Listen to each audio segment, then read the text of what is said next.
order. Can we all stand for the Pledge of Allegiance?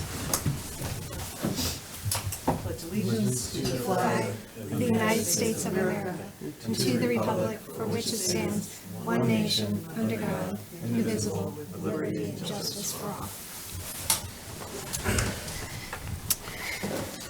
Okay, I would like to start by recognizing that it is Moira's last Board of Finance meeting. I see the tear in her eye. Yes. But Moira has been a long public servant in many 15 roles. years. Yeah, not only here for 6 years, but 8 years on the Board of Selectmen, and anything before that? Aging and disability. Aging and disability. Zoning Board of Appeals.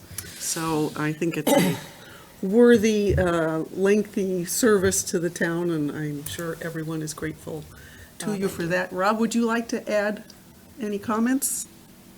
No, I wanted to pass on our gratitude for the great work that Moira has done for the town, and we will miss you, absolutely. Especially the deep knowledge you have of things that have gone on in the past that are very helpful as we look forward. Thank Scary. Good luck to you. Thank you again. The scary thing for me is that now I'm the longest serving Board of Finance member, so now I have to be the repository of all memory, which is frightening. Institutional knowledge. But we did, on the Oh, board, thank you. want to get you a little memento that's so you awesome. don't forget us. Oh, thank you, I appreciate So that. please accept that from Oh, that's really cool, thank you. your colleagues here. Thank you, I appreciate that. I'm gonna miss everyone. Maybe I'll start coming to public audience. Oh, yeah, we won't hold our breath. You can sit next to Joan. Okay, can I have a motion to approve the minutes, please? So moved. Second. Okay, any changes, any discussion? All in favor, say aye. Aye. Aye. All opposed? No no's. Okay, that's adopted. Finance Director's report. Amy? Okay, so here you have your updated listing of grants and donations. I won't read those all to you, those are the ones that came in from September and October. And then under the defined contribution and deferred compensation pension plan, I just wanted to give you a quick update on where we stand with that. The contract was actually signed Friday of last week, and they have actually already provided us with a draft of the RFP, or the RFQ, I should say. So I printed that out, and that is at each of your seats for this evening. We are going to discuss it at the December Board of Finance meeting, but just so you all have it and you guys can start reviewing it. Okay, should we send comments to you if we have any after we review them, or? Yeah, you can send comments to me and then we'll discuss it in December. Okay. The fiscal year 20 bond issuance, as you recall, with the capital and debt plan that was approved, we are going to start funding 1/2 of the Henry James renovation project, so that is underway. We expect to start it in December, so later this year, and then we're expecting to have a final settlement in January 2020. We put it in January so that there's no financial impact to fiscal year 20. Otherwise, we would have had an unexpected expenditure. So this will give us our first payment due in July of 2020, which is fiscal year 21. And just remind us that Henry James project was 22 million? The bonding, the total project was around 22 million. The bonding after the grants is about 18 million. So we're bonding for, I believe it's like 9.1 or 9.2 million for this upcoming issuance. Okay. And speaking of schools, I'm going to do the school business manager's report. Okay. And then if you all have questions, I can follow up with the superintendent afterwards. okay, and just without wanting to violate confidences, just in case the public is wondering, Burke is He is out Out. on leave right now. on leave due to illness. So for the school business manager's report, their revenues, as of right now, there's no major budgetary impact, but of course, we're only in September, so it really is too soon to tell if there's going to be any major impacts related to the grants that come from the state, especially the ones with the, where there's caps on the grants. Going down to expenditures, as you can see that the fiscal year 19-20 percentage spent is about 21%, and at the same time last year it was 20%, so we're consistent with the same period last year. Moving on to enrollment, there was a slight increase in overall enrollment of 7 students. In talking with the superintendent, he says the first time enrollment has increased in 10 years. More than 10 years. Yeah. So the majority of the increase, as you can see, was at the elementary level, and then you'll see that there was an overall decrease at the high school level. Yeah. The staffing comparison, this went up by a few FTEs. They hired their director of security, they hired 1 teacher over at Latimer, I believe, and then they also hired some additional tutors at the kindergarten level to support the increased enrollment and the growth enrollment.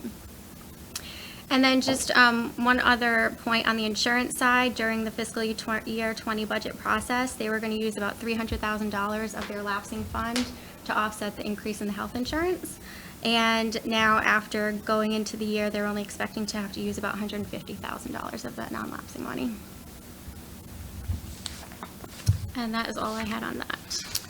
I do have a couple of questions and comments on that report, and I know I'm not expecting you to necessarily have the I can answers. get the answers. Maybe more in the way of comment than question, but they may want to respond. But with an increase of 7 students, it looks like plural tutors were hired. Yeah, because there was an increase in elementary of 49 students. But no commensurate decrease anywhere else. So for a total increase of 7 students, we had an increase of 1 teacher and 2 tutors. I don't know how many, did it say how many tutors? Well, it's plural, so at least 2. Yes, it It does just- say multiple, I- yep. I could use a little explanation of Okay. that. I had a question that you probably could answer about the non-lapsing fund. Mm-hmm. Do you know what their intent is about the unused portion of that? They have not stated an intent for it. I Okay. assume it would just sit there as in previous years unless they come up with a reason to use it during the budget cycle. Okay, because So for fiscal year by 21. policy, if it isn't used within a year, it's supposed to go back to the general fund. So you can look at the non-lapsing account. The non-lapsing has been sitting there for years. I looked it up, with Board of Finance approval, it can stay. Okay. So that's why I'm asking about their Sure. intent, because they need to bring it back if they want it to stay there.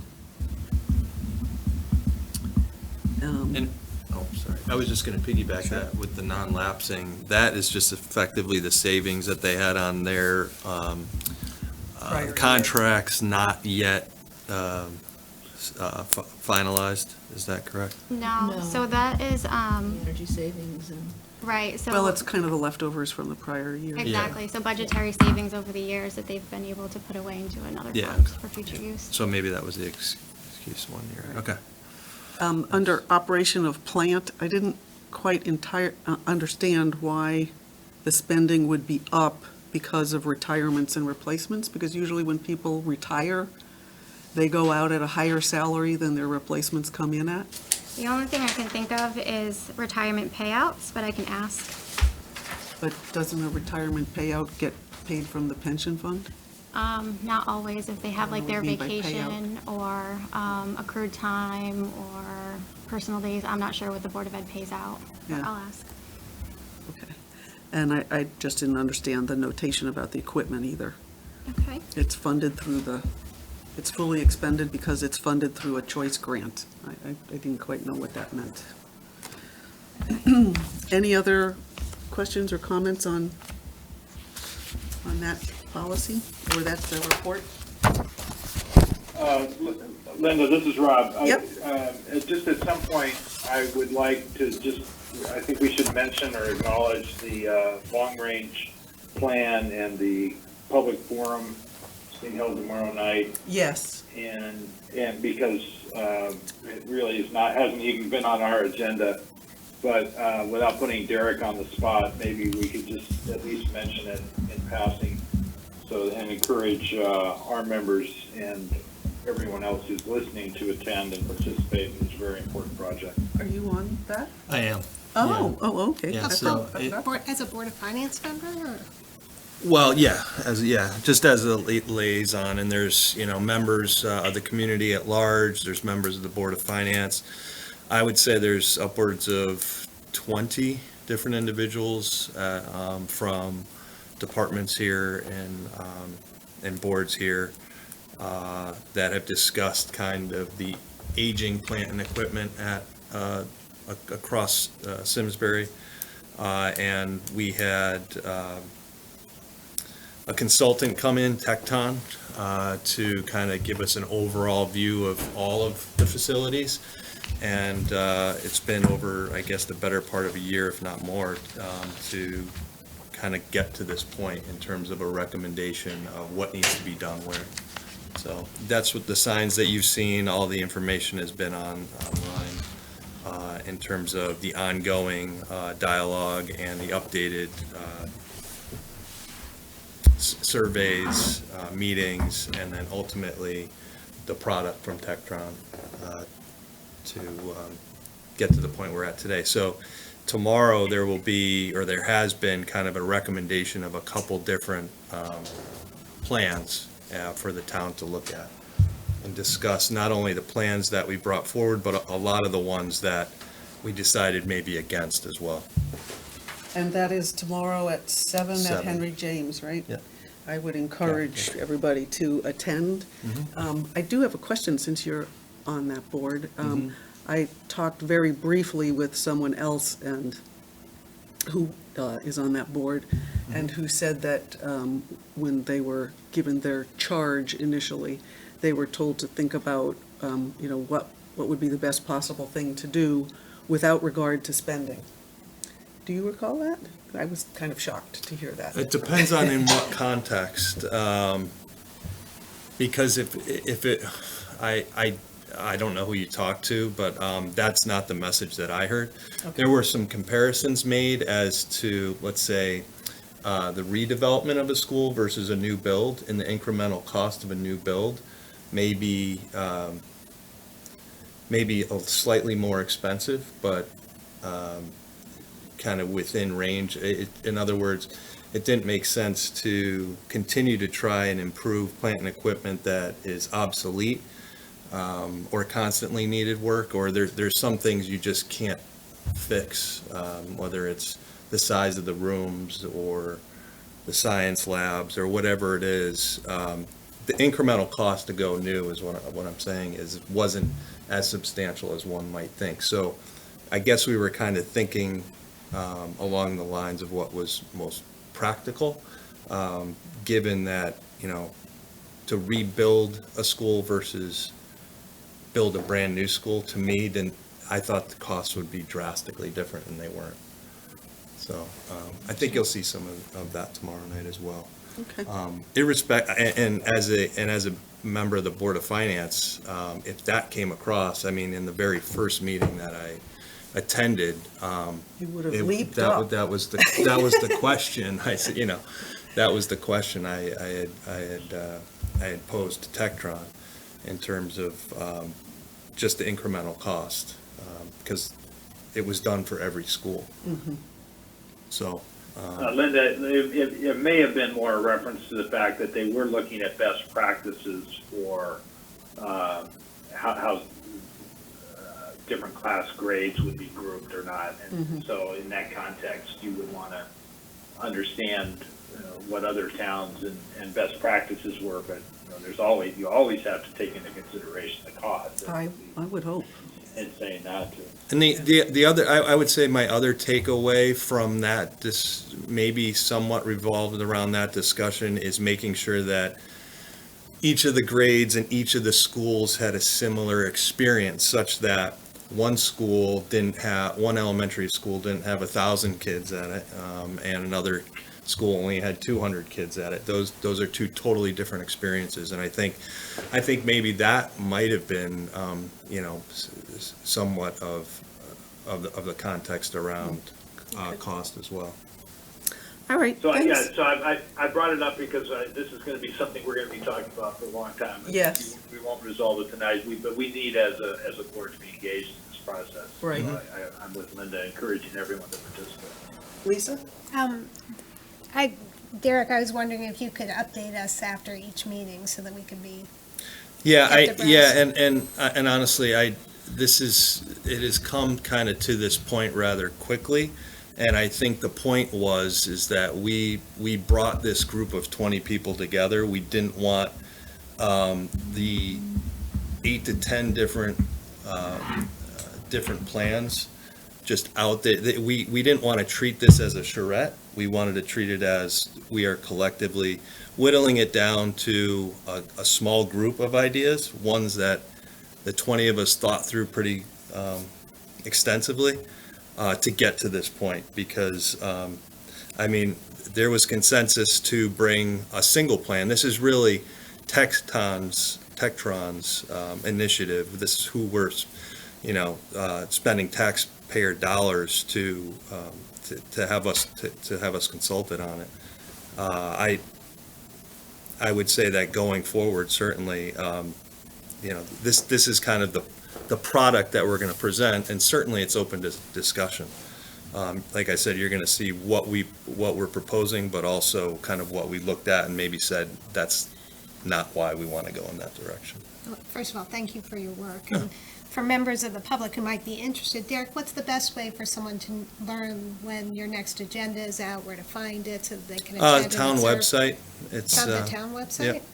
Yep. Okay, great. all the materials are posted there.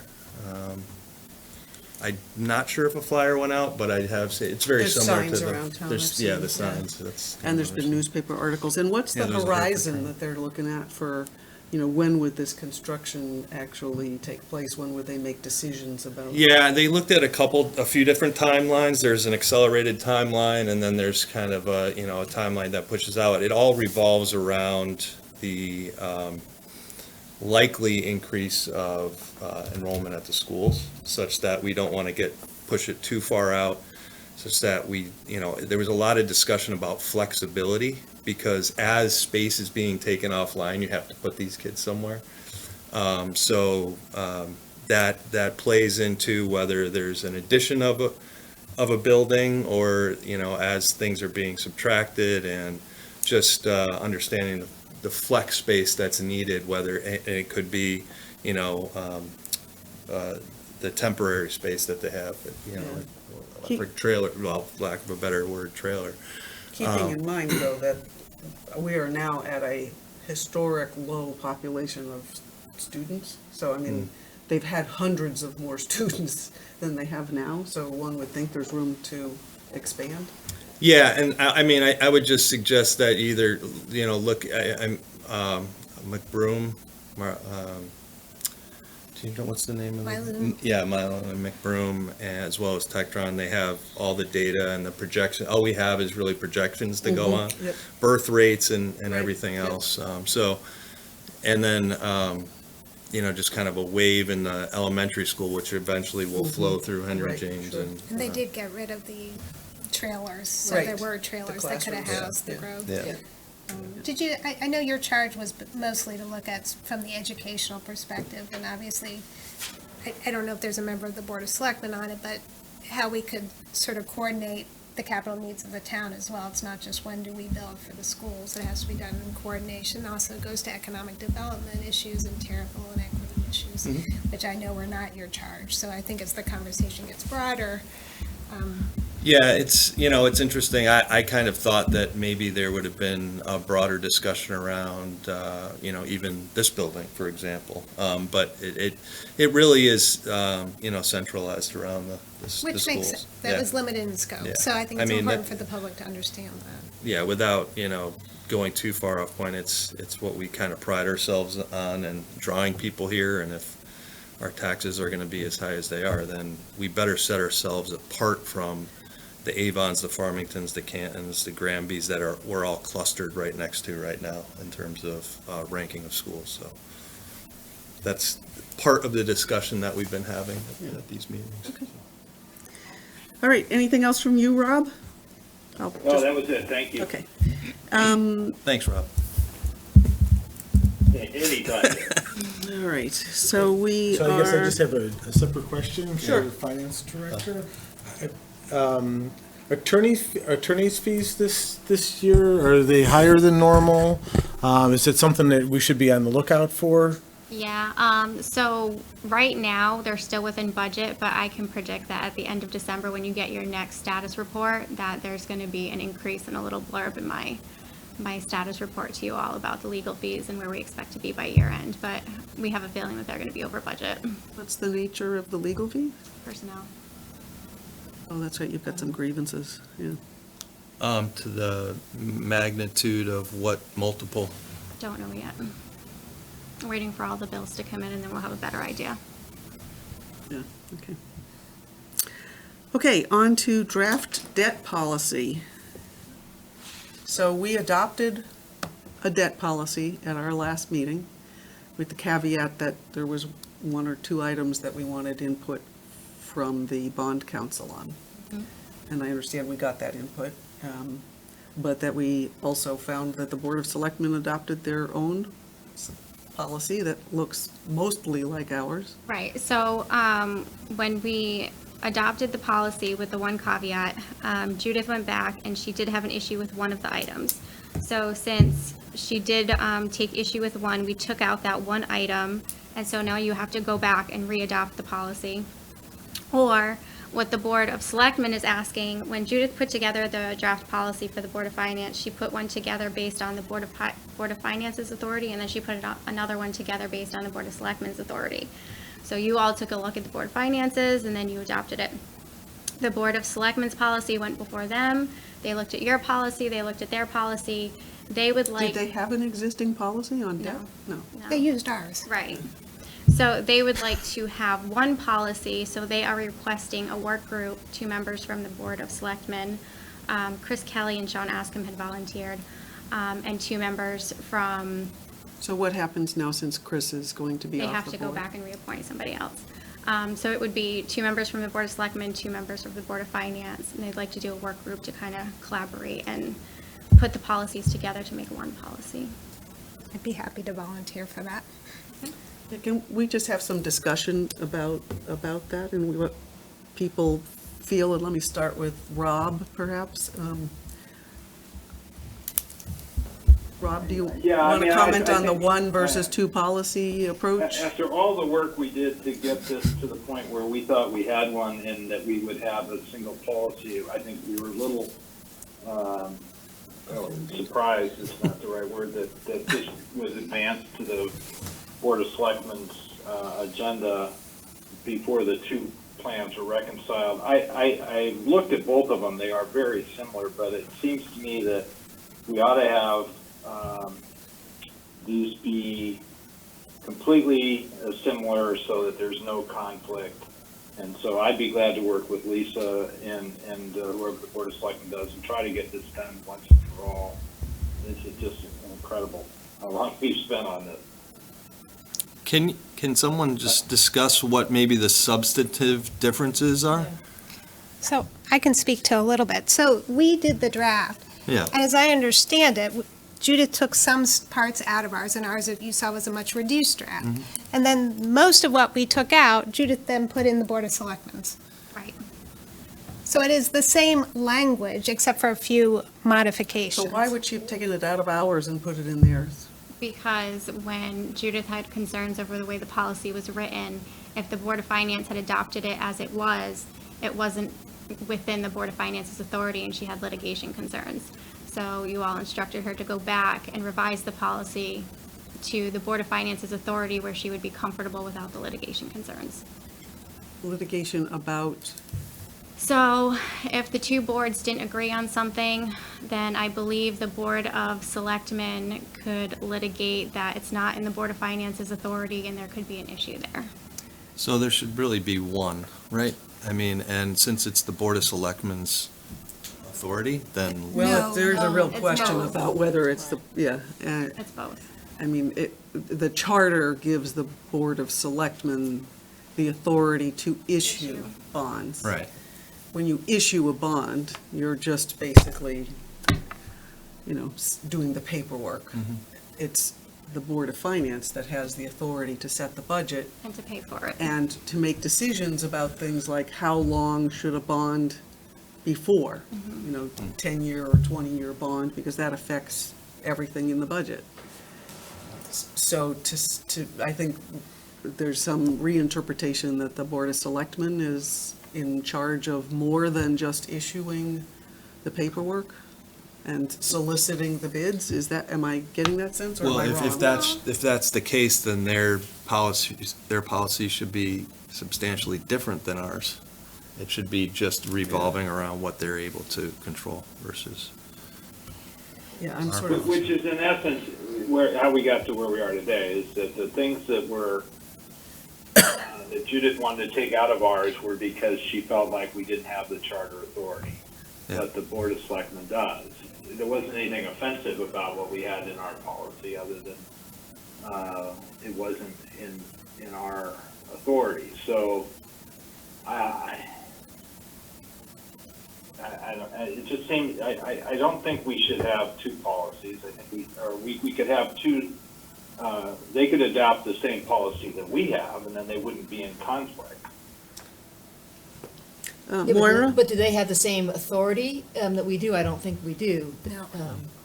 We could adopt theirs. So if we without have relinquishing. one town policy, does it then cover both boards and It's both and boards. describe what their distinct authorities are? Yes. Yes.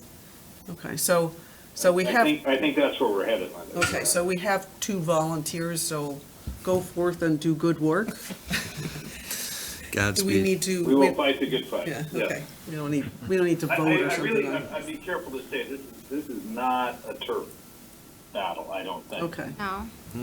But it does feel like that. yeah. The Miraculous how the that sooner happens. the sooner we get this into a single agreement that we both can live with, the better. Okay, But I'll Because just say, the practice of how we've done this for years, no one seems to find offensive, right? Everybody's okay with the fact that we make recommendations and they Right. approve the bond. there's been tensions since the beginning of time, and I think there'll be tensions even after you get one policy, because you always will have people coming in and out, and people are going to have different interpretations of what the language and the authority means. And it shouldn't be a turf war, but in fact, sometimes it can be. yeah, I mean, from my perspective, I just Fair want to enough. make sure we don't wind up with another body being able to second guess and say, well, I know you said you wanted this to be a 10-year bond, but we're going to make it a 20-year bond, because that way we get to borrow more money. And that's what the turf war is over. Yeah. That was clarified by Judith. That's what Right. remains within the Board of Finance's Yeah, purview it's at the approval of the specifically spelled budget. out. It's under the Board Okay. of Finance's Every authority. few years, someone wants to get an opinion. Right. Make sure that's still the case. And it always- Okay, so we'll go towards the little work group, and you Yep. guys will come back to us when you're ready. So there's a motion in the agenda item submission. There's two of them actually, so one if you Oh, were so going we to do need adopt to vote it. on this. Yep, Okay. so you're going to go with the second motion. Hang on, where is the motion? I'll make a motion effective November 19th, 2019 to appoint, I can't make a motion to appoint myself and Rob. Derek, can you make that motion? Yeah, where is it? It's right here. I'll move that effective November 19th, 2019, to appoint board members Rob Pomeroy and Lisa Devin? Devner, thank you, to the debt policy work group to create one debt policy for the town. Second. Okay, all in favor? Aye. All right. No one opposed, so thank you. Okay, that passes. Budget status report. Oops. Okay, so I won't go through each of the statements in your packet since they're quite lengthy, but I'll try to hit the highlights. For the general fund, the revenues, we're at about 50% of budget, and this is consistent with the prior year. We always expect to be around 50% because that's when our first major tax collection is. With regards to expenditures, we're at 25% of budget, so being the first quarter of the year, we're right in line with where we should be.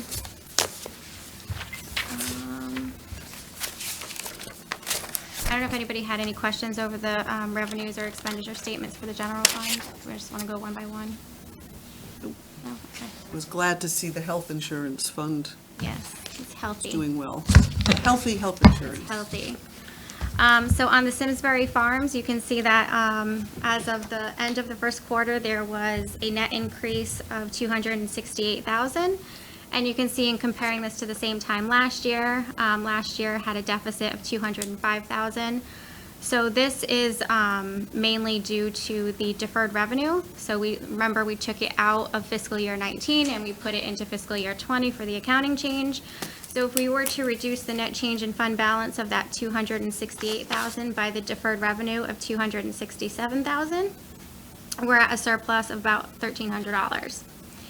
Now, in comparing that to the same time last year, our overall increase is up in a positive position due to the increase in the golf course revenue for the same period compared to last year, and then also the additional $80,000 transfer in from the general fund, which reconciles closely to the negative 205 from the same period last year. That's good too. Moving on to the health insurance fund. As you can see right now, we are at a positive about 1.2 million. Most of this largely due to the $850,000 transfer into the fund. Right now, our total reserve is about 3.5 million. And talking with our health insurance consultants, we should be anywhere between 20 to 25% of expected claims, and we are actually right in the middle of that target. So we are fully funded and we are healthy. Let's see.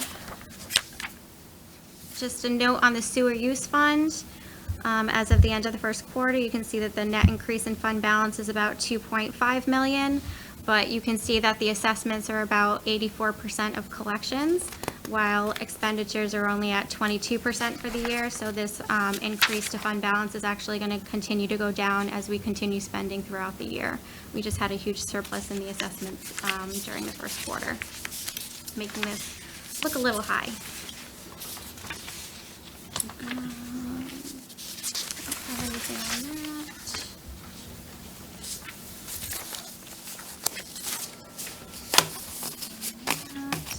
I didn't have anything else major on anything else. If anybody has any questions on any specific statements. I have one. Lisa? I know you had mentioned, I had asked you earlier about the police special duty fund, and there's a nice balance in there, and that you were going to work on how to expend that balance in the next budget cycle. But I was wondering if we could get details on what it's being used for in this budget cycle. Sure. Thank you. Actually, I think I might have that. Hold on. What else?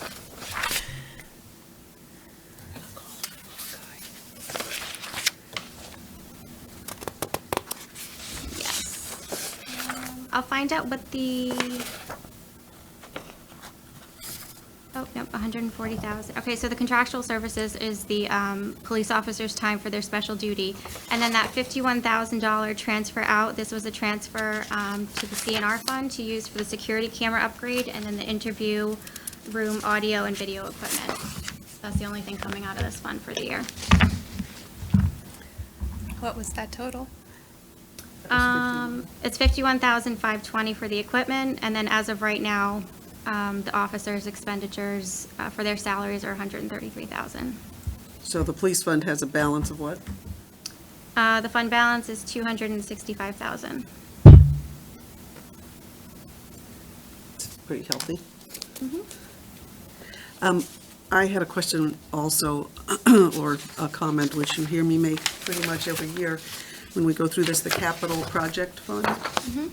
Looks like you have cleaned up some of those. It used to be a much longer list of things that were ancient and had small amounts of money left in them, so thank you for doing that. There still are a number of projects that are due to be finished completion like this month or next month, or maybe already in a past month. My quick back of the matchbook addition in my head, which is quite unreliable, is that about $2 million is going to be, unless there's more to come in as accounts payable in the next month. There's a bunch of these projects that have a balance in them, but a completion date of December or earlier. Right, so we'll actually probably see bills, if it's gonna be completed in December, we'll probably see bills into January and February. Okay. At any rate, what's going to become of, what happens with all of this money? To the extent that there's any left after February? Well, that's up to you all. So what I always typically propose is that it goes into the capital reserve fund to be whatever you all want to use it for. Mill rate relief, reducing capital expenditures in the next year, that's usually my plan of action. But I believe this past year, you all voted to put it back into the general fund, Okay, so it's up to you. good. So there's probably some healthy funds there. Always helpful to find money. Okay, tri-board meeting discussions is the next topic. Do you want to sort of frame this, Rob? Or do you want me to do that? Rob? Probably has his mute button on. Rob? Rob? Yes? Oh. Yes, I did. I was only 3 minutes into it. Sorry about that. That's okay. Yeah, so every year, so we're going to sit down on I think it's the 3rd of December with the boards, and this is an important part of the whole budgeting process. I think maybe sometimes we make it almost too important because we come up with a single number for the expense budget, and then if they make it, they're happy. If they don't, they sort of ignore it. They being the Board of Selectmen, the Board of Ed. There was a suggestion this year that maybe what we try to do is have a target based on the keeping the mill rate at a level with where we are today. The reality is, of course, is that there's a lot of things that go ultimately into the setting of the mill rate, and a lot of discussions we need to have. Nonetheless, we need to prepare for that meeting on December 3rd, so we can give some guidance from a financial expense control perspective. So with strong help from Lisa, again, requesting the information and Amy pulling it together, I think we need to try to focus on at least a level of target expenditures for the Board of Ed and the Board of Selectmen. But we need to recognize that there are some moving parts. One of them was, of course, we still didn't resolve, was how we were going to treat the collection rate that we were going to use when we actually go to make the mill, set the mill rate. There was a suggestion that we use mill rate stabilization fund. I think we don't need to talk about that tonight. I think that will be part of what we need to get done as a Board of Finance, in December and January going forward. But I do think we need to look at tonight, if we can, the forecasted expenditures from both of the boards that are known, the economic indicators that we have, the consumer price index and cost of living increases, and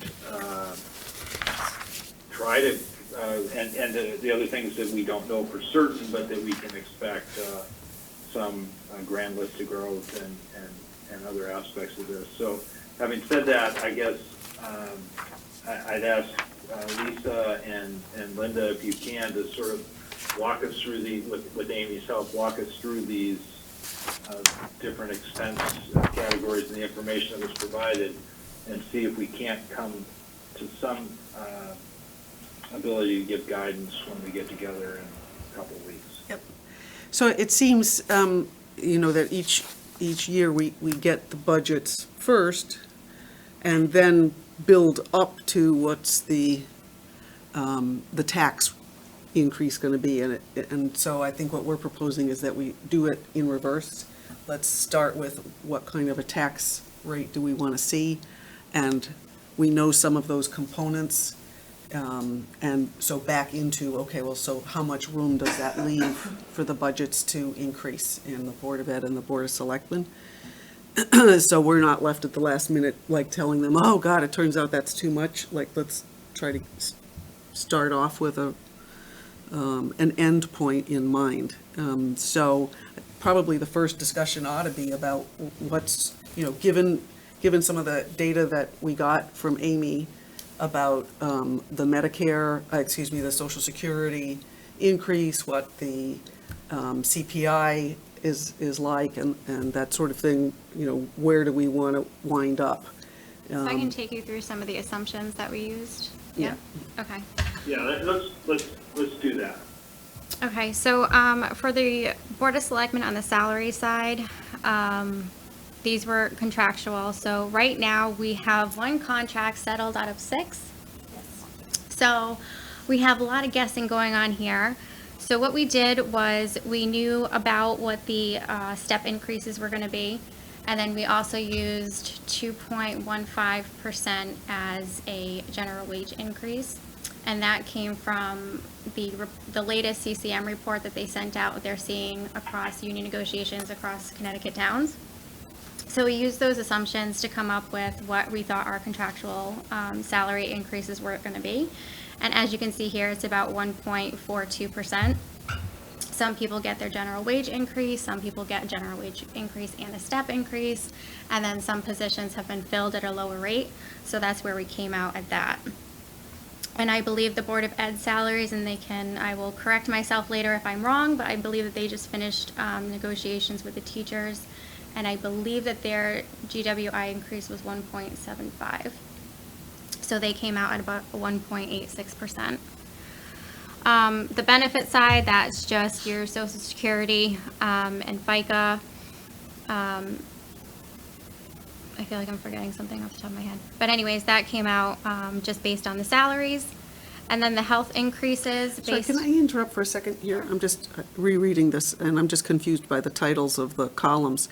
So the average increase in salaries, you're saying, is 3.11 or 1.42? It's 1.42 over the entire budget. But for the line item, you would see it increase around 3.11%. So the average increase of salaries alone is About 3.1. That's pretty high. I mean, relative to what other employers are doing. It's a good Yeah, increase I for mean, sure. so if you have your general wage increase, that's 2.15, but remember, if somebody has a 2% step increase and they're getting their general wage, That's some all people... salary. Some people, right, some people could be getting 4% in a year. Yeah, And it's that's- all contractual, so we have to pay it. I know you have to pay it. Right. But you have to negotiate it first, and I'm just saying, Right. relative to what else is going on in the market, that's pretty high. Right? And the benefits and. Yeah, well, benefits show up separately, yeah. Right. No, I know, Yeah. but I'm just saying, Yeah, I mean, it's all in. It's above what you're seeing in the private sector. So those are the assumptions that came along with the salaries. Down to the health insurance increases, we use 9% based on discussions with our health insurance advisor. Under other known cost increases, the Simsbury Farms contribution, we're going to be making a presentation on this probably during the budget cycle. As to, Melissa did a great analysis on this fund and what she feels the community use portion of the community use of what the general fund should be paying. Right now, we're at $180,000, and we're going to be proposing $200,000. So that's where that $20,000 comes in. The accounting system transition. So this is going to be a temporary increase, but right now, as you know, we're working through our old accounting system, working into our new accounting system, which is Munis. And in order to convert the data, we have to run 2 systems at once, so we have to pay the fees on both of the systems. So that would be like a temporary increase for the accounting system transition. For the utility increases, we just used a conservative 5%.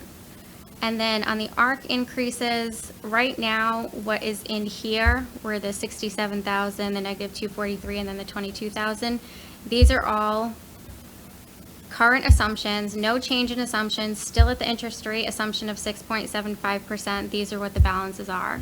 But I will take you through another worksheet later on that shows us there are updated assumptions that the actuaries are using related to fiscal year 19 investment performance. There's the updated mortality tables that we talked about at previous meetings, and then another reduction to the 6.5%, which is where the retirement sim retirement plan subcommittee wanted to get, and then the Board of Finance supported that last year. So those are it for the fixed cost increases. Question? On the utility, I know a lot of those are contractual, and they're usually complete, the contracts are usually completed these next few months. Do you know when we'll have the contract numbers? I do not. I touched base with Tom Roy. He was actually supposed to get some numbers for this, but his colleague or whoever he works with wasn't able to get us the information in time. That's why we use the conservative 5%. So if we could get an updated number for Right. the December, that would be great.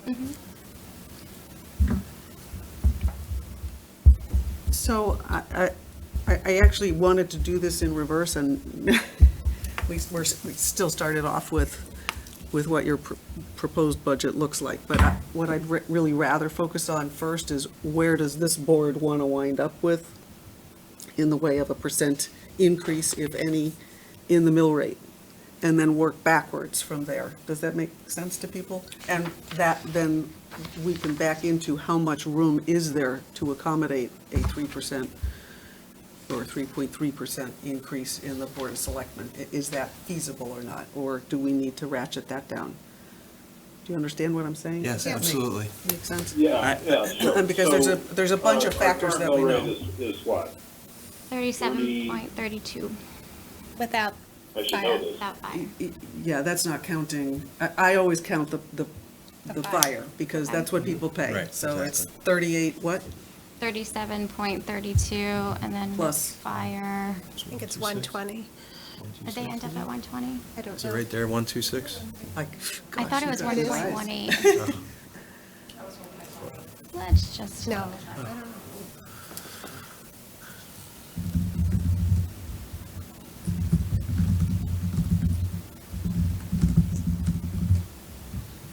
What's the number? We're looking at for it. Something. All right. 0.23. So it's a total of 38 something. 38.58 was what, if it was 126. Okay, 123, Oh, really? 38.55. 38.55, all right.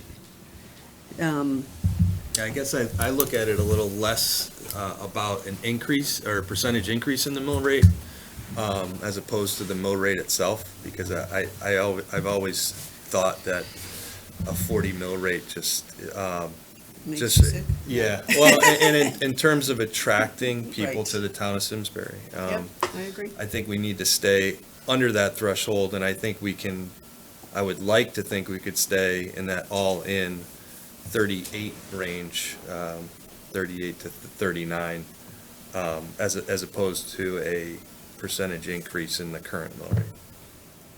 So I'd rather peg the mill rate and then work backwards. Yeah, 39 is So a if we pretty, went- pretty small Yeah, increase. we went to but- 39, that's a 1% increase Yeah, from 38.58. Yeah.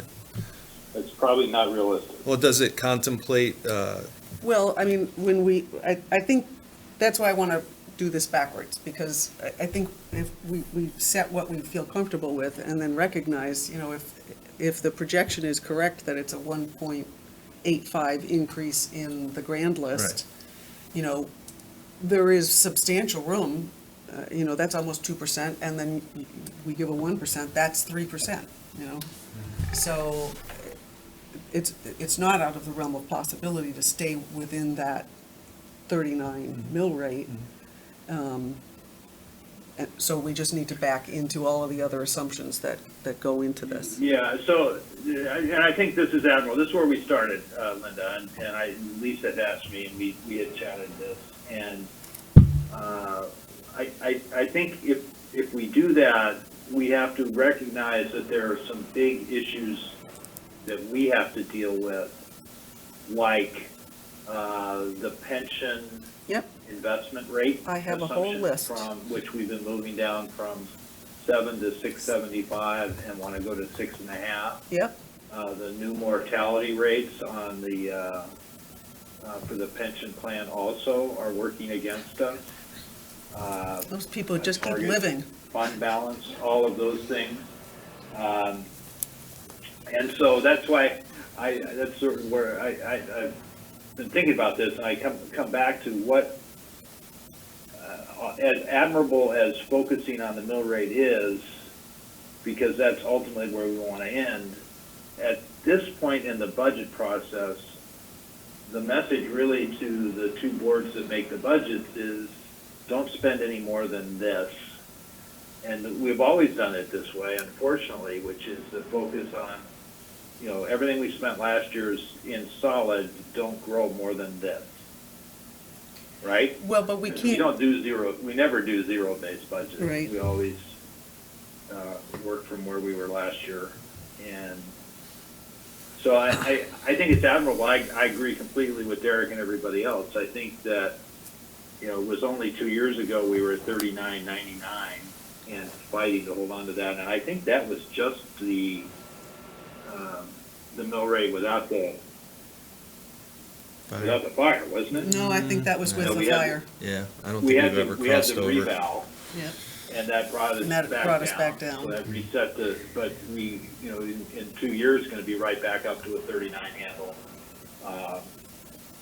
But Well- I think I'm with you, we have to draw the line. We can't have a 40 plus mill rate and compete with the other towns. We have to figure out a way to make this work.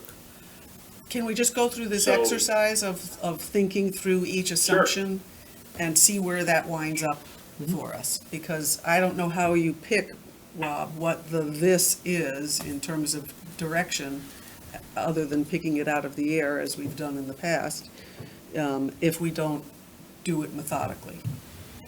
So Okay. let's just go through it. So, and feel free to jump in with other things, factors you think we need to think about, but, as Rob mentioned, we need to address the pension issue. And I think we all had agreed last year to take it down to 6.75 with the assumption that we were gonna hit 6.5 this year, which is, I'm seeing all the heads shake. I think we're all agreed that that's what we need to do, so. Linda, could we, as we do these assumptions, could you add them to the mill rate so we can sort of see where we are? So if you could change that assumption to 6.5? Okay, but it's not gonna be pretty. We won't hold you responsible. Perfect. Yeah. It's better to know now. I think our reserves are above 15% now, right? Yes. Yeah. So I personally, who've always been the one who says I don't want to have taxpayer money held outside their pockets any more than they have to, certainly don't want to see the reserve go up from what it is now. I think 15% is more than ample. I know not all of you agree, but where would you like to see the reserve? Are you I'm at- okay with 15%? or I'm okay with 15. Me too. 14 to 15, Seeing them four- finally. 14 to and not in the 15? 13s. Can we put 15 in for our So assumption right now? we'll start with the worst Hold case on, I'm not done scenario. with pension. Pardon? Well, Oh, Yeah, so Amy, can you run this, are you working on the mill rate worksheet? Is that Yes. what Yeah. you guys are looking at? she's trying to do the pension first. We're getting I ahead of figured- her. Right. Okay. But gotta work I on was the assuming the research. conversations would take a while and you'd have time. So I'm just gonna go on to another factor in the meanwhile, while you're working out that math. And that's a discussion about where's debt service. We're at 6.7 now. Do we want to assume we're gonna stay there? Fine with 6.7. 6.7? Everyone's at 6.7, okay. So just a question on that. I would just ask, and I'm going to wait for Amy to finish what she's doing and then to get the answer, but if we are at 6.7 is our cap, the question is, are we on target to be all debt service there, or will there be a little gap that we can use cash for capital there or for some other purpose? So I'd want to know what our actual percentage is, and that may be in our book, and maybe I'm just not looking at it carefully.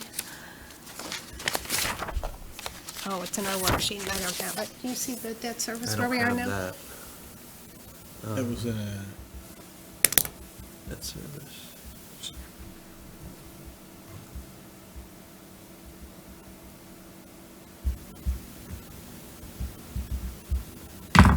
Frame me on that one. Yeah.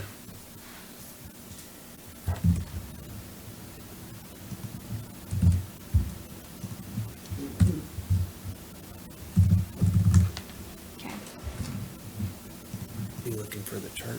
Yes. Yeah, I don't. have Looking for the what? The chart.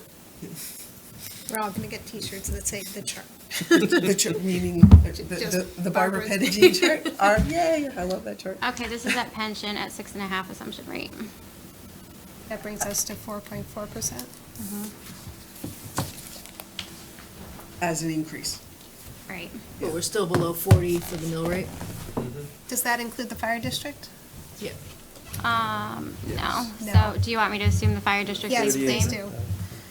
So with the fire district, it's. Yeah, I would assume No, that it's they're not. gonna stay the same. They do most years. Okay, so then it's 40.2. Can you just blow that up slightly? Oh, yeah, sorry. Since I'm the I can't see it oldest at one all. here. You're and- No, I'm right there with you. You're not the oldest one here, my dear. I have big numbers over here. That's better. Thank you. You're a good person. I'm afraid to show us.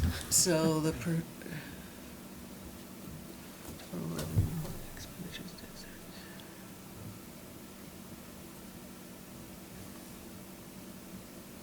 So that has all the assumptions that we just discussed? That's just the pension. Okay.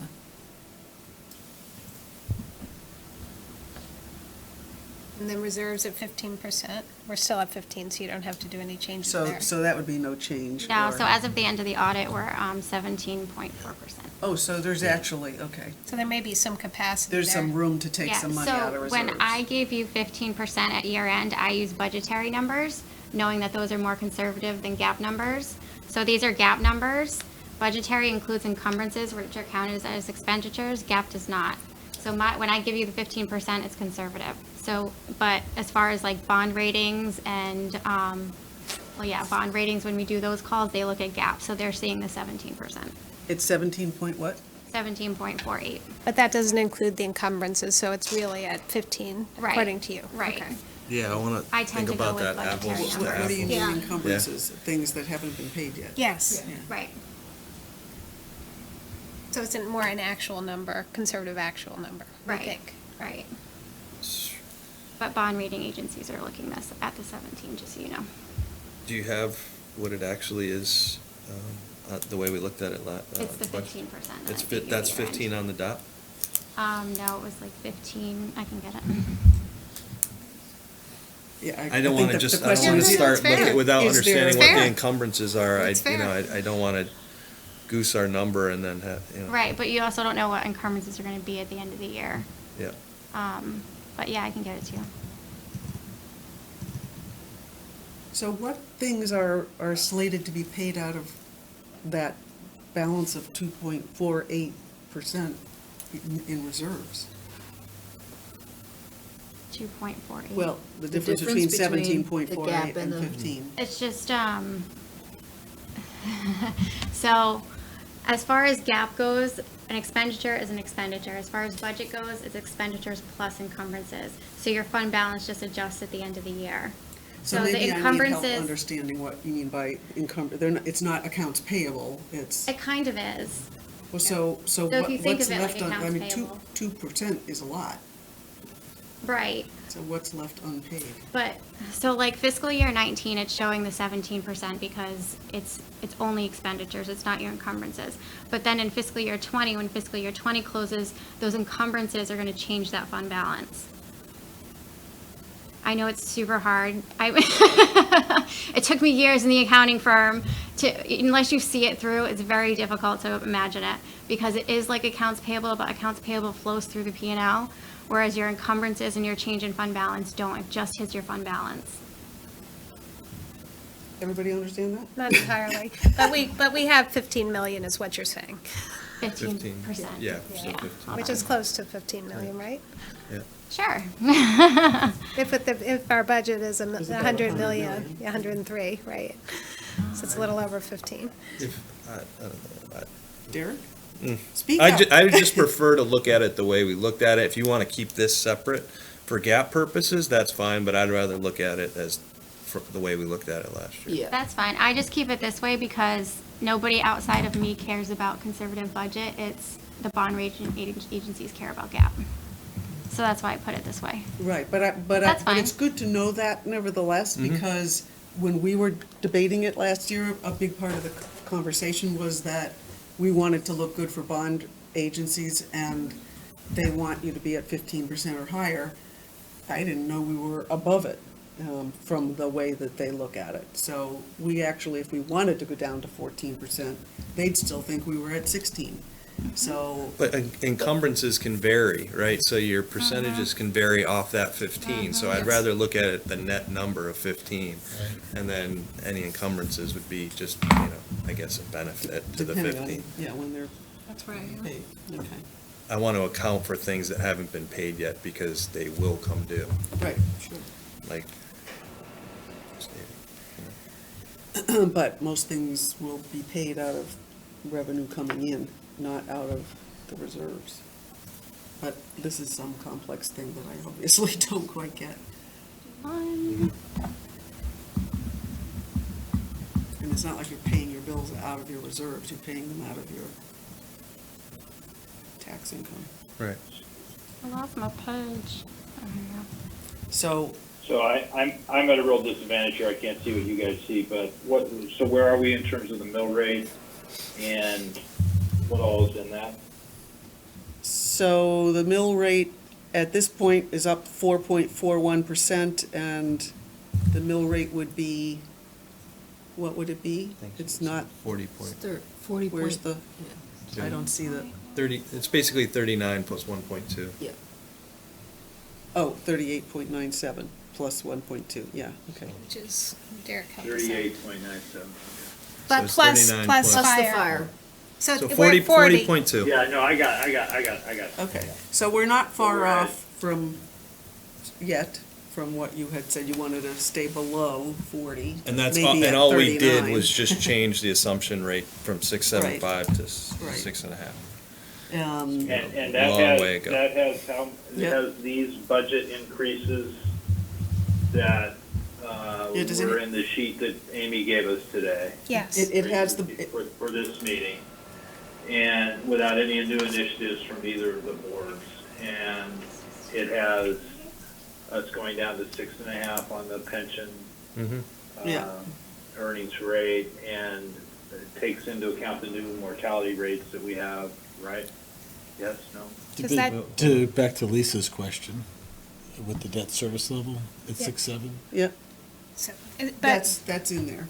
so I don't, But I does mean, it- there's no change, so leaving it at 6.7 wouldn't affect this, right? but there may be some cash capacity that we Right. could, that I think to Yeah. your point, Yeah. we don't We have to just- spend. Yes, Is that where you're going?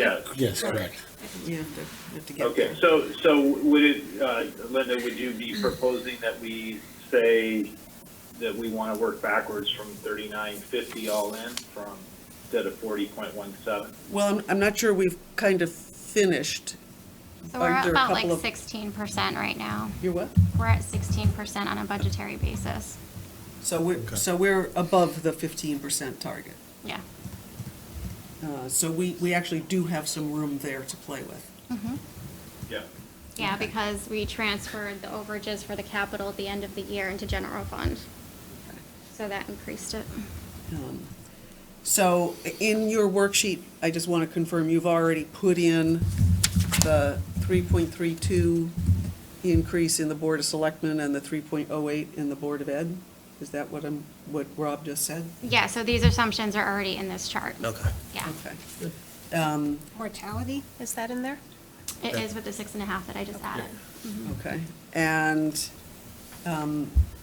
there's also some one-time, well, let's go to Lisa's question about cash for capital and how that, you want to talk about that, Lisa? Yes. So we were at 6.7, so the first question is, do we want to stay there as debt service line going forward? Because that's for debt, and will impact when you do your CIP, how much debt you can plan for in the next 5 years, whether it's 6, 7, or 7%. And then just for this year, could you go over where we are in terms of debt service that has already been issued and owed, or that we anticipate for projects that have been approved that we anticipate that we're going to pay in the next year? And then if that number is below 6, 7, what is that gap that we generally use for cash for capital that, to Kevin's point, we may not do this year given these numbers? So these are updated to include, hold on one second, let me just make sure that's accurate. want to see the chart. I know, See the chart. honestly, some people Rob, keep- you're really at no disadvantage. None of us can see it, it's tiny. Hold on. Yes. Oh, no, actually. All right. Oh, that's my favorite chart. All right, so this financing plan includes, let me go through it. It includes all of our existing debt, and it also includes the fiscal year 20 issuance, even though I haven't done it yet. We do have our amortization schedule already ready to go, so I input it in here. And then obviously our fiscal year 21, because we bond every other year, our Henry James issuance for the second half of the project, and then our fiscal year 23 issuance, and then our fiscal year 25 issuance. So over here, I just kept it consistent with the assumptions that they used in the past. Oops.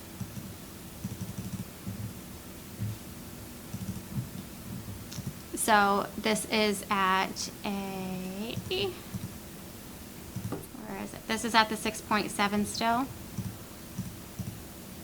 And then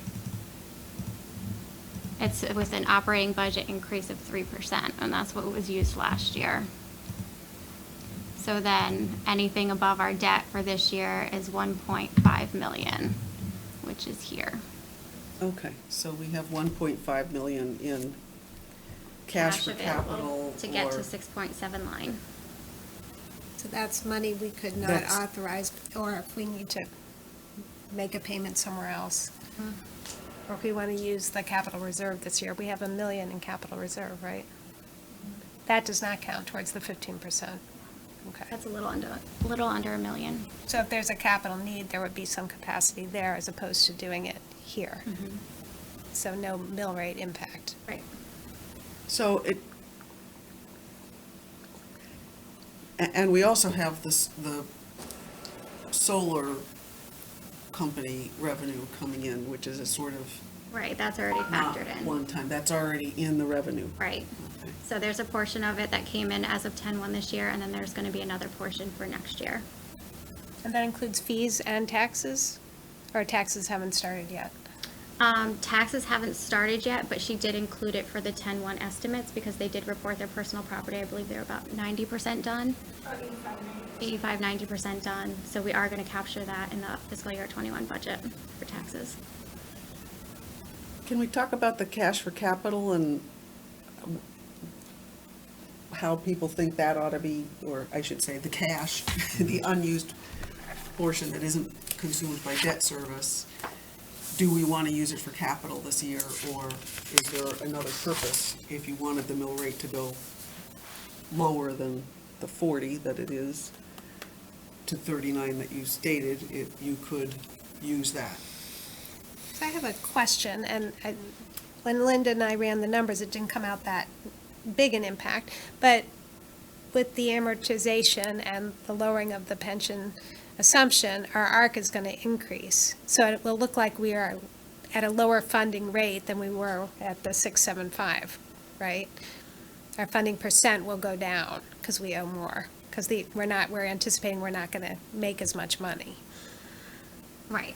So the question is, if we took, and it sounds like we might have 3 million just by my count, if I'm right, and we put that all in pension and 3 million pre-funded, from cash, from the cash for capital, and from, the 2 million in reserve above, or maybe it's 1 million. 1 million. 1 million, so that's 2 million there. 2.5. So if there's some amount, if we funded 1 million into the pensions, or 2 million, does that change the ARC enough to help in the long run, or is that just insignificant? So if we funded the ARC and then an additional million? Towards the unfunded liability? Oh, I don't know. I'd have to ask Becky on that. She only gave me the ARCs at the 6.5, no additional contributions. But I'm sure it does To because lower with it our even more. It OPEB. would lower it, but. Right, exactly, But the question with is our- how much? I Is mean, it significant enough to Yeah. do? Right. I I mean, mean, that would be $1 million that sort of plays through the remaining Right. 20 years of what we owe, so. Do you want me to ask Becky if she can do $1 million? that'd be helpful. yeah. The intent being to take it down further? It would take the Arc, ARC down, yeah. what we owe, and that would carry over, it would be a In lower ARC, future not only years. this year, but next year and the Yeah. year Yeah. after. Now, which ARC do you want it to affect? We The have one to- with the biggest bang for the buck. Or with the lowest fund, or alternatively, the one where we're the least funded, because we should meet our obligations to our employees. So both, if they're not the same number.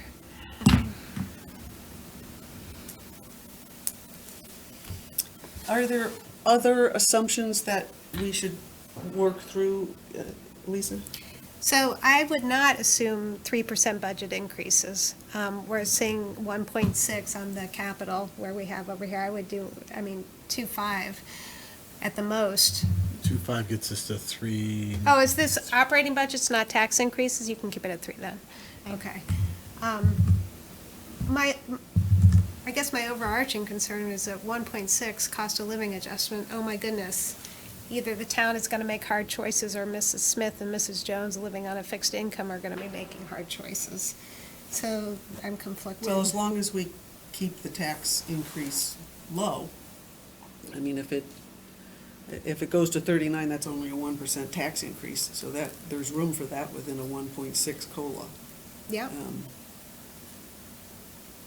If we go to 40, or 39.99, that's a 2% increase, which I is thought it was slightly a more than 4%. their COLA. The other thing is, I think our conversation is revolving around what we have in the general fund, and, and that all assumes that all of this goes through as presented. So I think we also need to talk about what our guidance is going to be for the boards as well. Yeah, well, that's what we're trying to back into. I mean, we've been given what they think they need, and the question is, do we, 3.32 and 3.08, do we say, no, it's only 2.5 or only Right, 2? right.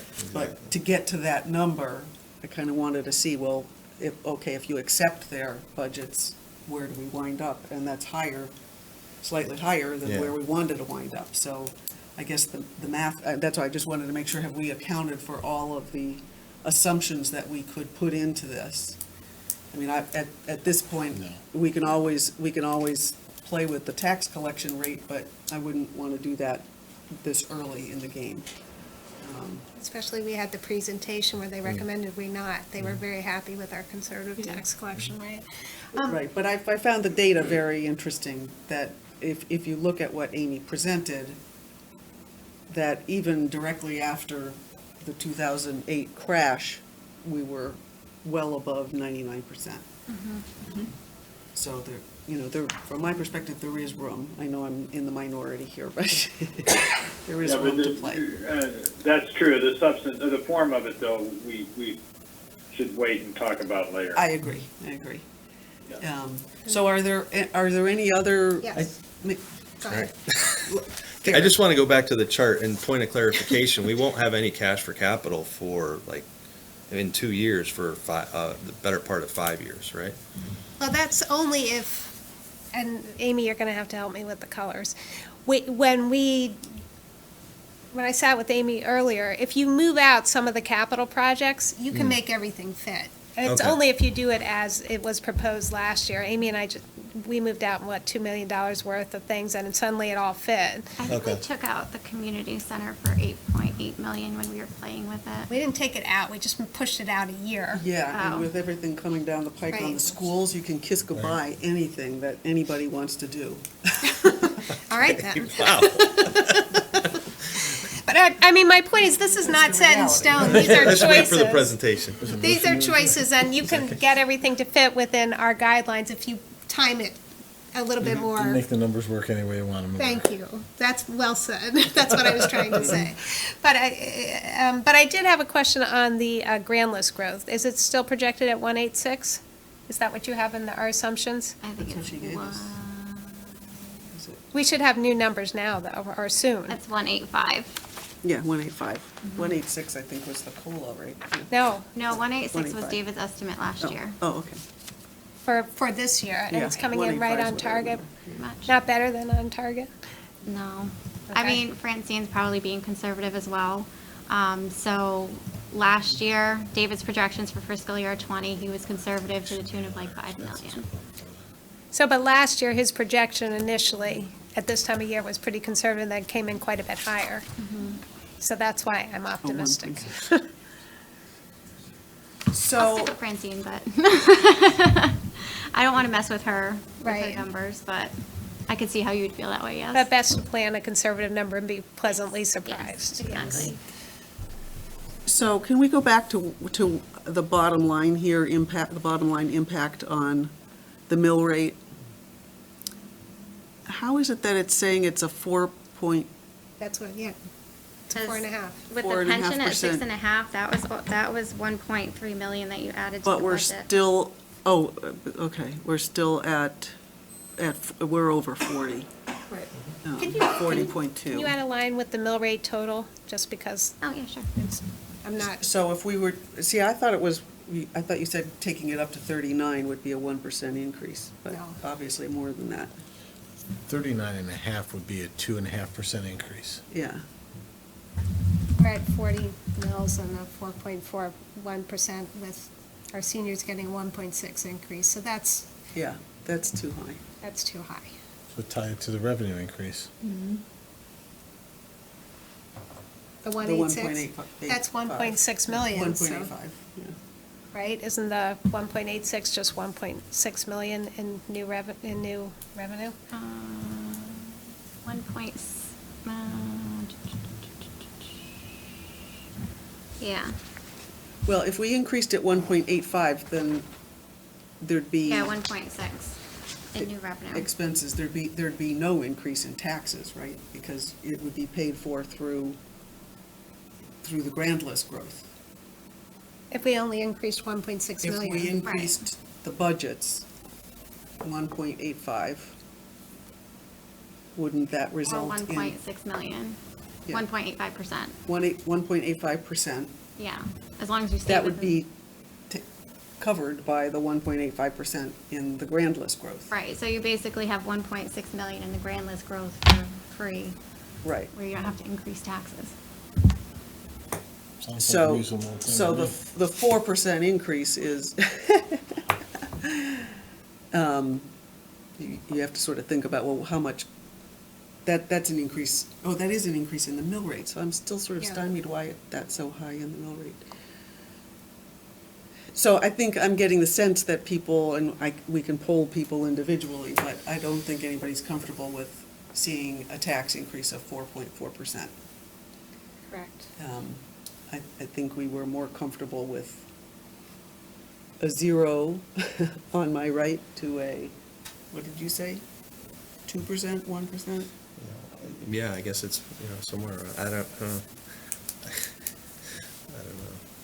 Amy, I'm sorry, could you go back to the cash for capital? So our debt service is at what, and cash for capital is 1 million, did you say? Or 1.5 million? So cash is 1.5 million, yes.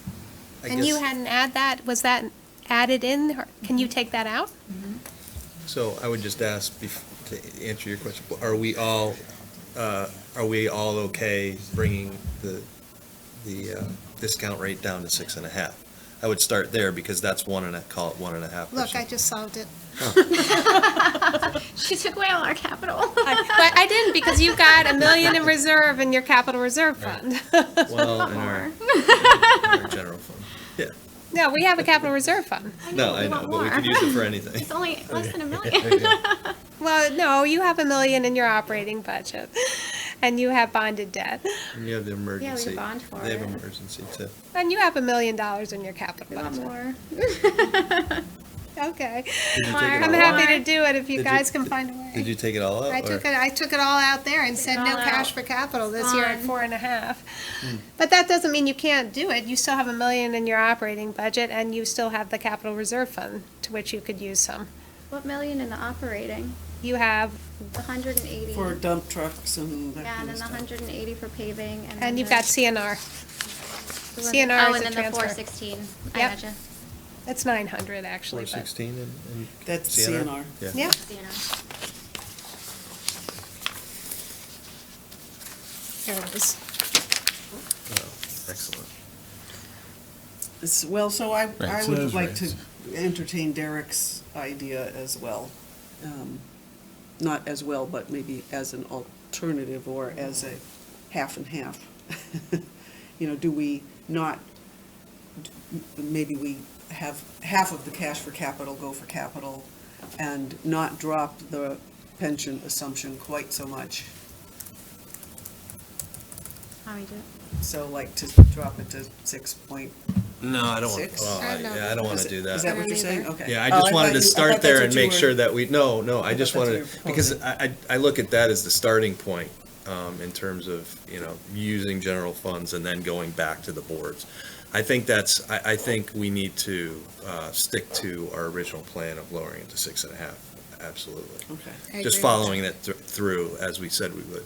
So given that, even if you take away all of the capital, and of course that takeaway is spread across both the Board of Ed and the Board of Selectmen, right? We're still at an increase of 2.2%. Is that what I saw? 2.7. 2.7, was that what it was? 2.7. I can't read those numbers. Oh, 2.7. Which keeps your mill rate at 39.56. 39.5. And that's Which- without any cash for capital? That's without That's any, without so we any could cash for then, capital. I mean, look, I'm open to putting cash for capital. If you find savings, your negotiations come in. operating budget. Yeah. I know you have like 40,000 in savings, right? Didn't the assessor had a one-time expenditure last year, so there's 30,000 there. Hopefully that was in the operating budget last year, so that can come out. You will have, Maria, where are your savings gonna be in your budget this year? Well, we won't be doing budget kickoff with the staff until December 5th, and we won't be receiving the base budgets until right after the new year. So it's, again, I think really hard to say at this point what that might look like. But there's none known where you're like, we've got this coming, don't worry. No, there's definitely, Okay. nothing substantial sort of that I would be aware of at this time. Again, maybe some of our numbers as we get further along in budget season, whether again it's energy or health insurance, that might change slightly. Again, this is very preliminary, very high level. We don't have capital budget requests yet. We don't have base budget requests yet. But when we have our kickoff with the department heads, we'll kind of explain, right, the guidance that we receive at Tri-Board, just to kind of help them also frame that request as we're working through it. But at this point, I would say this is just very high level, preliminary, where we think some of the numbers might come out. I think like ACA, I think their health increase was more like 4%, so there is an opportunity, hopefully, maybe the health will come in better. I think some of the private area, 9% is typical, but it's probably gonna be between 9 and 4, somewhere in there. So if those come in well, then you've got suddenly cash for capital, if people are comfortable with the 2.7. We also have the I would $150,000 propose 2.5. from the Board of Ed. That's it. I'm sorry, what was that one? We have the $150,000 that you mentioned in your report from the Board of Ed. And is there more than that in the, Yeah, in they the, had, what do we call it, the what fund? they had 385, and then they're only gonna spend 150, so that leaves 235,000. So there's some money that they can use to subsidize their increase. So you could throw that towards their budget, and so let's just look at, if we lowered the numbers that you have in there from 3.3 and 3.0 down to 2, what would that then look like? Well, that's a good question.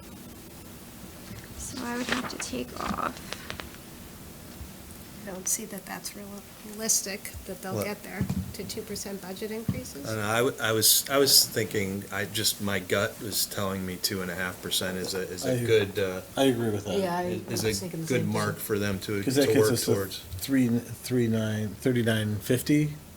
I thought you wanted zero increase. It's a two- How I'll say quickly the- you It'd be a You 2% get. increase, right? So it's a If we went by growth. when you say 2.5, you mean 2.5 tax increase, right? Yes. Okay, I just wanted Correct. to, not necessarily budget, so you can work your budgets to, here we're at a 3.3% budget increase and a 2.5 tax, 2.7.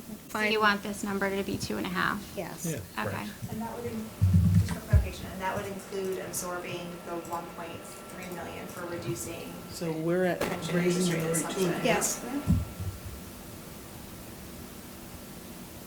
From my perspective, I always feel like we need to meet our obligations first. If we've made a promise to our employees to fund their pensions, we should honor that and make sure we're funding it appropriately. Or fiduciary. to Yeah. that.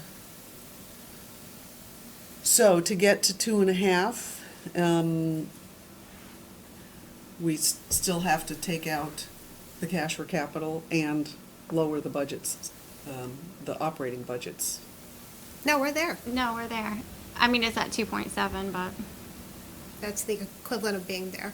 And we haven't, Excuse me? well, they're presumably gonna So high propose using the $1 million in general reserve, right?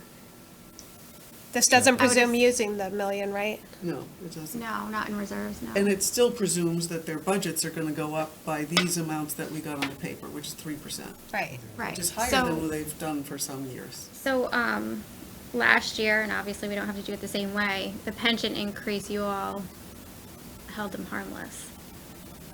So would you want to use the 1.3 million in fund balance to offset the pension increase? So we create a huge step for the following year then, do we not? Not really. I mean, your fund balance is really high, and if we're at 16%, you all are comfortable at 15%. Just that's- something to think about as we run the numbers I think- later on. Or Yeah. give credit Yeah. half. I mean, yes, that's a number we can play with at a later time, absolutely. Rob, any comments? Rob Can left we ru- us. Can we run one more thing, and if we do lower the operating budgets, Yeah, sure. what does it What do you want to produce? do? It cut from 3% increases to 2 or 2.5? I don't know what that is offhand. I'll just Let me pick just one. get their first So, number yeah. out. So fixed cost to me means that they can't. there's That's like a no- $500,000 reduction. That's not what it is. Pardon me? That's like a $5,000 reduction to get to the 2.5. 500, did you say? I thought she said 5,000. I was like, I think it's more than 5,000. It's a little bit more than 5,000. And so what does it get us to on the bottom line? And you lowered them to 2.5? Yes, 2.16. That gets you down to still over 39. I mean, I personally would be happier with giving that guidance. To no more than 2.5% increase in their budgets? Yep. I'm not comfortable with that. I'm comfortable with the 2.5 tax increase. Yeah, that's where, that's kind of where I was. Moira and Kevin? And Rob? We lost Rob. Rob left us. Oh, he had to leave? Yeah.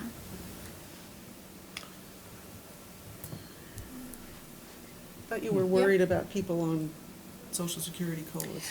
I am worried about people on Social Security COLAs, and if you can come in lower than a 2.5%, Maria, lower than a 2.5% tax increase, and Matt, I think you should, this is the year to do it, because there's only a 1.6 COLA. You're coming in at a 2, and the town coming in at a 2.5% tax increase means some seniors are gonna dig into their pockets. If we you know don't what? require it, it isn't gonna happen. We talk about that a lot, but I would like maybe a little bit more substance in terms of what's the percentage of Simsbury residents that are, and I'm sure it could be substantial, I just don't know.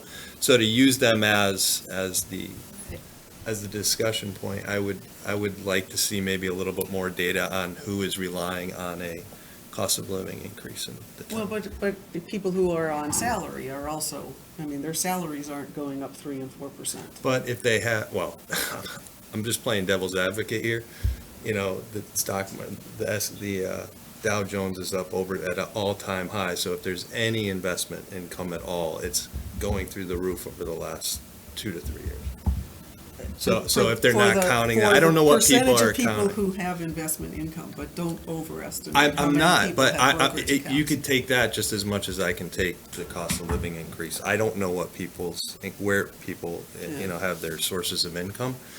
But I would just, if we're gonna use that, I would like to understand kind of the context of, I think that's a good statistic to have. I don't know, Amy, could we also get, I don't know if we know that, I know we know statewide the impact of the state and local tax deduction limitation. We know that if you are making over 110,000, it hits you particularly hard. Our median income is 120. So we're going to be, this is the first year of the real hit from the loss of the tax deduction. If there's any way to get those numbers and what they look like for Simsbury residents, that would be helpful too. So it's not just a tax increase, it's also the inability to do that deduction. And it's also, you know, what we've seen recently with with the new assessments. We found that the people with, So just a quick question for Lisa. So you're comfortable with the budgets rising faster than COLA, as long as the tax increase isn't higher than COLA? But the tax increase is The tax higher. increase is higher than COLA. I'm just being realistic in terms of, I'm hoping that they can get it lower. 2.5 is high. I mean, I'm hesitant. If we don't put a ceiling on it, it's not gonna come down of its own accord. I mean, whenever we give guidance, it comes back in higher than that anyway. Well, we usually give guidance on budget. We have been managed to keep our tax increases fairly. Last year, we gave them an increase, maximum we'd accept from a percentage increase in their budget, correct? Right, Right, right. and that's what we're trying to get That's to what we're now. trying to do this And, year. and what's being proposed on my left, appropriately, is these numbers that we got. Right. The 3 point To whatever. accept their Well, budget. that doesn't include all the budgetary increases that might be there. Those are just the known numbers. So So, to that point, then we should be less than 3. it could, can you show us what a 2.5% increase in the That's what budget she was? just did. That That was 2.5. That's in the, That brings the mill rate rate increase increase down to to 2.16, Which is more in line with what? which is more in line with what you were Your COLA originally would be. saying. what was the mill rate, the tax increase percent last year? Was it point? Hold on, I can find it. The closer we can get the tax increase to 1.6, the more comfortable I'm going to be. You just wanted it to be 2.5. Well, but I'm realistic in terms of, we also want to make sure that we're providing enough money to provide the high-quality services. We want police, we want Right. roads, we want. We were at 2.47 last year. so that was just the tax rate That increase. was Yeah. the mill rate Yeah, increase. Right. And we're at 2.5 We're saying that. tax, so it's the same tax increase? Yeah. Again, yeah. And what was that on the can you calculate what that was on the budgets? Last But- year? But for us to get that, we have to be lower than these numbers that she gave us. And that includes also, when you put in the 2.5% increase for the budget, for the operating budgets, you left in place that they lose their cash for capital, or, yeah. So it's a pretty severe guidance. So I would say, when you put in we did take out the cash for capital in our projections there, so that's why I'm okay leaving it at the numbers that they propose, because I suspect Maria, although I don't know, and the Board of Ed may want more cash for capital, in which case they'll have to get their operating budget down to get us within our guidance for the Yeah. tax increase. And I want to give that flexibility, on the one hand, because we don't want to deplete our assets to a point where, and the dollar savings impact going from a 2.7 to a 2.5 is not that much to the individual. Although I will, Linda and I ran the numbers earlier today. If you are a medium homeowner in Simsbury, your taxes have, in the last 3 years, have gone up almost $1,000 a year. And that's Not insignificant. breathtaking. That was largely due to the assessment, right? Some assessment, some tax, yeah. When's the next The assessment? assessment is really 2022. primarily, right, because the top end, right, if it's a median, If you the had- top end came Went down. down. Top end had a Right? windfall. And that's what you're talking about, the Right. middle income Yeah. people. Completely They got opposite. People hit. who have the hardest time making that tax increase saw the biggest tax increase, ironically, yeah. So what we didn't do, though, in this is take the $1 million from reserves by moving reserves from 16 down to 15. Right, we did not And we do that. all kind of agreed 15% was okay with us. So there is $1 million there that we could Right. put into cash for capital. Right. So. do we Where are the need a reserves? motion That's 2 million there. to Move this forward? Well, I don't have a clear sense of what the consensus is. Do you want to try to capture that? I would say, I mean, I'm willing to give the guidance from a budgetary perspective, to give them guidance at a 2.5% increase towards their budgets. Budget increase? Budget, right. So that 2.5 increase would get us to this number, Yep. correct? Yeah. What is the dollar number for those Board of Selectmen, 2.5, is how many dollars? Well, see, this one is kind of skewed because in the town operating last year, we had the $850,000 transfer to the health insurance fund. And that was automatically deleted this year. So, I mean, it looks like the Board of Selectmen budget is only going up like 0.71%. That's not realistic.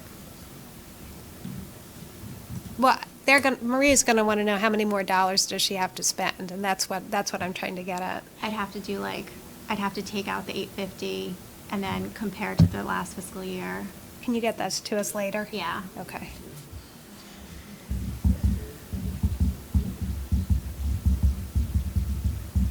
So you're saying 2.5%, and then do we To the want to? budgets, to the- not to the their tax rate. budgets, To to their their budgets. budgets. To their budgets. And do we want to address the reserves in this proposal too, that we'd be willing to? I don't think- I Save don't- that in your back pocket. Yeah, I don't think we have to We don't adjust the discuss that reserves. with, I would say that's So our, this is just that's our this is just discretion. operating budget at this point. So that, you're saying, Kevin, that the 216 becomes 2.5, correct? No. No. Oh, okay, I've got 216 them- is I've got the 'em percentage inverse. increase Okay, in I the got you, I tax, got you, in the yeah. mill rate, Yeah, I'm in agreement with if that. they're at 2.5%. Yeah. Yeah. I would agree also. What is that 2.5 in green, Amy? That was our That's goal. the- That that's was the when you were budget talking increase. about you wanted 2.5. I just wanted to remember it. Oh, Okay, so it sounds to me like we have a consensus that we're saying a 2.5% budget increase, which would result in a 2.16% mill rate increase. so I Roughly. would just, I'm not quite there on consensus, I'm gonna be more concerned at the overall tax increase at the end, and that it, Well, that's what that is, But the that's what that would 2.1. represent. yeah, so I might be, depending on the needs, I might be more willing to look at a 2.5, similar to what we did last year, depending on what needs are articulated and the why, because there's a public safety. I agree with you 100%. Yeah, We I don't, mean- there's a lot of unknowns, Right. right? This kind of high level, it's This is originally. this is a Right. target, Right. not an absolute. You were saying cap earlier, so I just want to Well, confirm target. guidance. Okay. It's never Guidance. turned There you into go. a cap. It's guidance, yeah. We would like them to cap their budget at 2.5% Yes, increases. right. And again, we still have things that we can play with as well. But it But is, can we just go with Let's priority? not soften our guidance here. Right. Yeah. Okay, let's just try and have them keep it within 2.5%. Okay, But just with our consensus. This is from what we know right now in front of us today. right. This is our strong guidance. Yes, and also, we have, I think, come to consensus, we'd like the reserves to stay at 15%, 6.5% pension assumption rate, tax collection rate the same, and debt service capped at 6.7. A minimum of 15, yeah. Correct. A minimum of 15. Did you get all those, could you include those in the minutes? Thank you. Because when they come back and say, we want to, well, if you did this, if you change the tax collection Yeah. rate, we Correct. should give clear guidance, that's not our intent. Right. It's not in their purview either. Right. Correct. Yeah. Okay, so does someone want to make a motion? Do we need a motion? Do we need a Motion or motion to just- give that I don't think guidance? I don't think you need a You don't motion need a because it's a motion? discussion Okay. at the tri Right, so we board. have a consensus on, And vote at the tri-board, I think, right? It's all in the minutes. that will be our guidance for the next meeting. Good job. Can I just bring up a couple of other quick things? I think we've said this before, but just some guidance about how the budget submission should look. Is there another meeting? Yeah. Oh, and I'll be super quick. I just want to make sure that if there's a change in a line item from last year that's of any size, that you footnote it and explain it to us. Because not all of us can come to your 8-hour budget workshop. and that, capital requests of various types get prioritized. And I would just add one more, that we find a way to incorporate abatement expenditures in the budget. And I'm flexible as to how that's done. If it's a loss of revenue, if you want to do it there, or whatever. Okay, retirement plan subcommittee report? Do you have to go through the minutes? I mean, Oh, the meeting Dates. dates, sorry. Meeting Yep, dates. I missed that. I'll move that we adopt the The meeting meeting dates. dates. second. All in favor? Discussion. Yep. Is there a time or date that might work better? I know we've had a hard time getting people there. I just want to confirm that everyone's okay with those. As far as I know, next year. Yep. Yeah, I would, and this is sort of for us, and it's just my own little pet peeve, but I ended up missing a couple of meetings that got rescheduled because we didn't have quorum. And I actually had planned my calendar around the stated date, and because others couldn't make it, I ended up not being able to make it. Same And here. I don't think that's fair. So if you can't make it, I don't think we should change the date. It's what's been issued. Most of the time, we don't have anything that's, has to have a vote that instant. So let's try not to change those dates. If there's not a quorum, then we should probably collectively try and figure out another date, Yeah, right? somebody can call Yeah, in, yeah. or, I've called in from my motorhome. I mean, Hey, I missed my 25th anniversary to come. Right. To make sure that Right. there was a quorum. You did. We sent your wife flowers, didn't we? Where else would you rather be on We your should've. anniversary? So it's So moved that's- and So- seconded. All in favor? Aye. Retirement plan subcommittee? So just an update for retirement plan subcommittee, a few housekeeping items. It was nominated and, voted on for a chair. The chair was, I guess is going to be me. Excellent. The vice chair will be Derek Peterson. What we tried to do also is we tried to make sure that our meetings will be ahead of the Board of Finance. So then this way we can actually come and give an update to the board in a timely manner. Banking options, it's fiduciary's recommendations going through OPEB. So with the changeover with Simsbury Bank to Liberty Bank, they came forward with some recommendations about changing our bank. We're supposed to have some numbers about costs associated with that change in sometime in February.